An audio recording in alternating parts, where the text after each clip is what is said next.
আসসালামু আলাইকুম। আমি কিছু গুরুত্বপূর্ণ কথা নিয়ে আজকে আপনাদের সামনে আসছি। আমার সাথে যে ঘটনাটা ঘটে গেছে, আমি চাই না এরকম আর কোনো মেয়ের সাথে এই ঘটনাটা ঘটুক। কারণ আমি একটা মেয়ে, তাই আমি সবাইকে সতর্ক করতেছি। সবাই আমার এই গল্পটা শুনবেন মনোযোগ দিয়ে।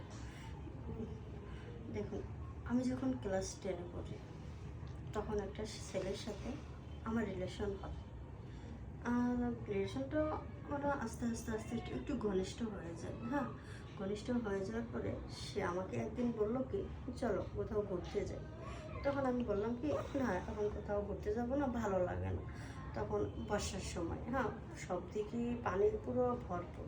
তো বলতেছে কি, এই সময় ঘুরতে গেলে ভালো লাগবে, নৌকা করে আমরা ঘুরবো। আমি তাকে বিশ্বাস করলাম, বিশ্বাস করে আমি ঘুরতে গেলাম। সে নৌকা করে আমাকে ঘুরে নিয়ে যাইতে যেতে যাইতে যেতে অনেক দূর চলে গেল। তখন আমি বললাম, কী ব্যাপার, এত গভীরে যাচ্ছ কেন? এখানে তো আমার ভয় করতেছে, আশেপাশে তো কেউ নেই। ও বলতেছে কি, আরে বোকা, তুমি ভয় পাচ্ছ কেন? আমি আছি না তোমার সাথে, আমাকে তুমি বিশ্বাস করো না? আমি, হ্যাঁ, আমি তো তোমাকে বিশ্বাস করি, অনেক ভালোবাসি। তাহলে চুপ করে থাকো। পরে সামনের দিকে চায় দেখি একটা চরের মতো জায়গা। সে ওইখানে নিয়ে নৌকাটা থামাইলো। থামানোর পরে আমাকে বলতেছে কি, নামো। আমাকে, কি ব্যাপার, আশেপাশে তো কিছুই নেই, এখানে শুধু তো চর। চরের সমস্যা নাই, আমরা এখানে কিছুক্ষণ সময় কাটাবো, তারপরে চলে যাবো। আচ্ছা, আমার আবার একটু একটু ভয় ভয় লাগতেছিল। আবার ভাবলাম, আরে ভয় কিসে, আমি তো ওকে ভালোবাসি, ও তো আমাকে ভালোবাসে।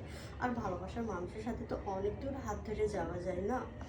ওকে বিশ্বাস করে আমি, আচ্ছা ঠিক আছে, বসলাম। পরে সে আমাকে বলতেছে কি, দেখো তোমাকে এত দূর কেমনে কি জন্য আসছে জানো?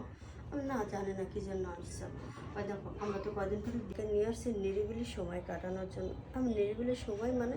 ওই তুমি বুঝো না তোমাকে কি জন্য এত দূর আমি নিয়ে আসছি? আমি কই, দেখো এখানে যা কিছু করো, অন্য কিছু করো না, কারণ আমরা বিয়ের আগে কিছু করতে পারবো না।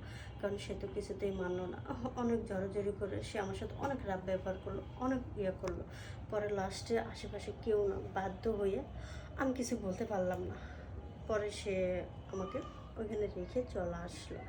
যখন আমি একটু রাগ হলাম, রাগ হওয়ার পরে সে বলতেছে, ঠিক আছে যাও, আজকের পর থেকে তোমার সাথে আমার কোনো সম্পর্ক নেই, তুমি আজকের থেকে এখানে থাকবে, দেখি তোমাকে কে এইখান থেকে উদ্ধার করে। পরে সে আমাকে রেখে চলে আসলো। আমি অনেক কান্নাকাটি করতেছিলাম যে কীভাবে আসবো এখান থেকে, কোনো আসার মতো উপায় নেই। পরে হঠাৎ তাকিয়ে দেখি একটা নৌকা আসতেছে, নৌকাতে কিছু লোকজন ছিল। পরে আমি একটু ওদের হাত উঠালাম, ডাক দিলাম। পরে ওইটা আমার কাছে গেলো, যাওয়ার পরে আমাকে জিজ্ঞেস করলো, আপনি কেন এখানে আসছেন? আর এই চরের মধ্যে তো কেউ আসে না, আপনার সাথে কোনো লোকজন নাই। তখন আমি সব কিছু তাদেরকে খুলে বললাম। খুলে বলার পরে ওনারা আমাকে বাসায় পৌঁছে দিল। ইতিমধ্যে বাসায় চলে আসছে, আসার পরে দেখি কি এলাকার লোকজন চলে আসছে। সবাই ভাবছে যে আমি অন্য ছেলের হাত ধরে বাড়ি থেকে বের হয়ে গেছি, আমার বাবার মান সম্মান। পরে বাবার কাছে এসে সব কিছু আমি এলাকার লোকজনের কাছে খুলে বললাম। খুলে বলার পরে কেউ আর আমাকে মেনে নিতে চাচ্ছে না, বলতে যেহেতু তুমি বাড়ি থেকে বের হয়ে চলে গেছো, যেহেতু তোমার এখন কোনো মান সম্মান নেই, তোমাকে এই সমাজে রাখা যাবে না, আমাদের এলাকায় রাখতে পারবো না, তোমাকে এখান থেকে বের করে দেওয়া হবে।